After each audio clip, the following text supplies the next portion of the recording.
How to send silent messages on Messenger or Instagram without notification. If you're struggling with the same problem, don't worry, as we have some tips and tricks on how you can fix that. Firstly, go and find your Instagram or Messenger app. Tap on it and find the person you want to send a message to. Now, before typing your message, type / first and type the message that you want to send.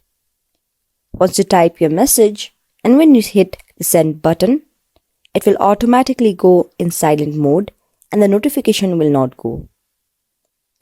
It's the same for Instagram as well. Go to your Instagram app and find the person that you want to send your message to.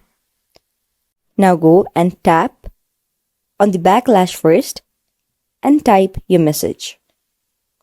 Repeat the same process and send it. When you do it, the messages will directly go to the silent mode.